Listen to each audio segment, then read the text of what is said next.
everyone, welcome back to my channel. I am so excited about this box. I found them on Instagram.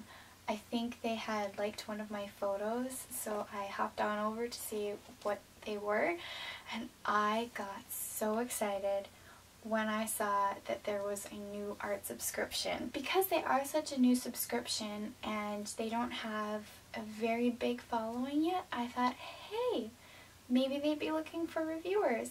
So I sent them a little note on Instagram and they were so nice to send me the May box to review. I'm not getting paid to do this video.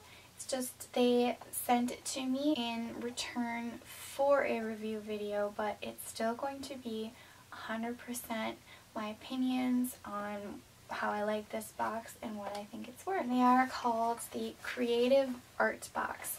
It ships out every month and you have the option of subscribing for 1 month, 3 months, 6 months, or an entire year. The more months you subscribe to in a row, the better discount you get. There are 2 boxes. There is the basic box and the premium box.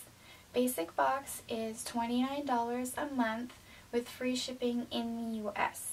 If you're out of the US, there is a shipping fee, but I couldn't find that anywhere, so I'm not entirely sure how much it is. On their website, they list that their premium box comes with 1 extra item and is $34 a month. So you kind of have a little bit of options. Ooh, you guys, there's the paint tubes. Okay, this is what the inside looks like. They have their little pamphlet. I'm not going to look at that until after I see everything else. Then we have 2 pieces. This is a Winsor & Newton watercolor postcard. That's another nice thing about this box. They send you everything you need to try out your new supplies. So we've got this watercolor postcard and a little piece of what looks like cold press watercolor paper. What do you think is in this box? Okay, next we have an adorable little paint palette. It's got 6 little wells. It is plastic. And then we've got a brush. What is this? Princeton Art and Brush. It's number 3 round. Oh, you guys. I love this pencil so much. I have one of these somewhere. I don't know where it is, but I have one of these pencils somewhere. It is the General's Sketch and Wash pencil that I have demonstrated in one of my previous videos. I really, really like this. This is a water-soluble graphite pencil, and it is so nice. I'm really excited about this. Ooh! Oh! There's another brush. Let's see. Princeton Art number 4 shader. So this is a little, it's got a square tip. And then it looks like the bottom of this box is full of little tubes of paint. Watercolor. Sweet. This is the Reeves brand of watercolor, which I have never ever tried before, so I'm really excited about that. There are 12 tubes of Reeves watercolor, and it looks like a really nice selection of colors. And last thing in the box is a tiny little adorable sticker that says "Get Creative," which I'm gonna do. So that's everything in the box. Now let's look at this. This is the May Basic box. So I really don't know what would be in the premium box. I'll leave a little something if I find out what was in the premium box.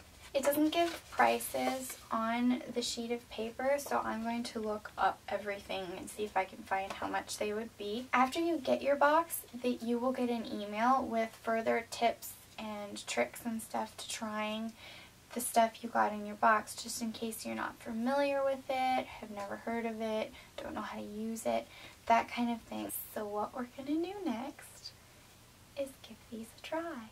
In an effort to keep this video from being super long, I decided to try do a voiceover during the speed painting and give you an overview of what I thought of the box after I had had a chance to use everything. First off, I started with a basic sketch of what I wanted to do, and I actually used the sketch and wash pencil because I wanted to put down a base layer and kind of add a little bit of shading before I used the watercolor. So once my basic shape was down and I did a little bit of the shading with the pencil and some water, I moved on to the watercolors.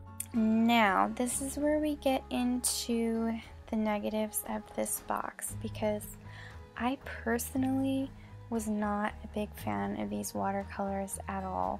They were really hard to work with. They got muddy very fast on the paper. They didn't seem to layer very well.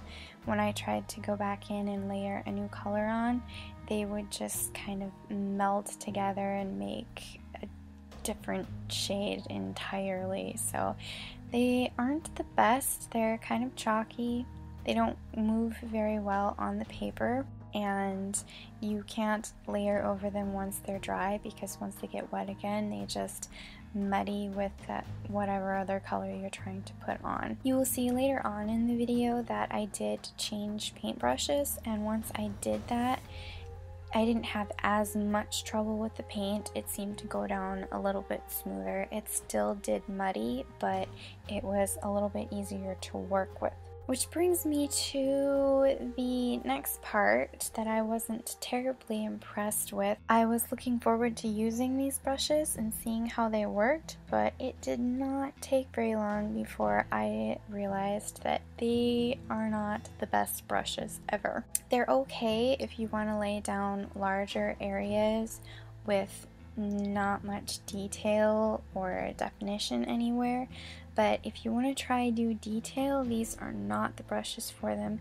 They were way too soft for any kind of detailing, and they didn't seem to hold color all that well. I really love using round brushes, so I primarily used that one in this video.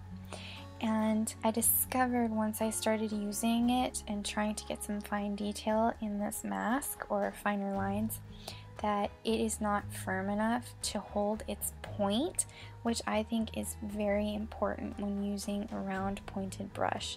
I think it should be firm enough to actually hold its shape so you can get that detail in there that you want, and this didn't do that at all. When you pressed it down onto the paper, it basically lost all shape whatsoever. So I was really disappointed with the brushes.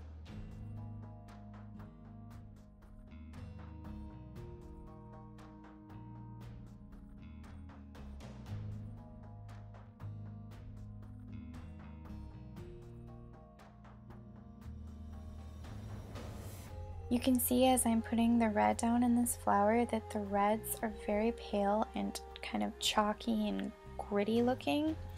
So the pigment wasn't the best. Everything in the box you can use and you can create things with.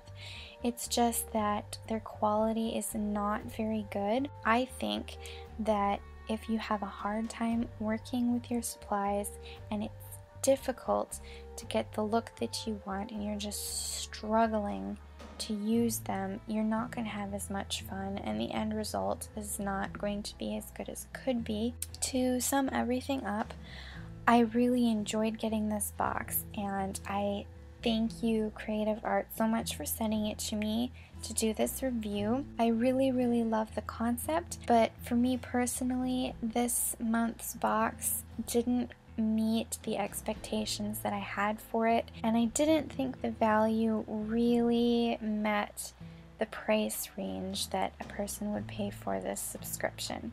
So in conclusion, I am still very excited that there is another art subscription on the market, and I'm looking forward to seeing where Creative Artbox goes and how they grow and improve. I will leave the website address and all the info for the Creative Artbox underneath this video if you're interested in checking them out. Thank you so much for watching this review. I hope you enjoyed it. Please let me know what you think, and I will see you soon. Toodles!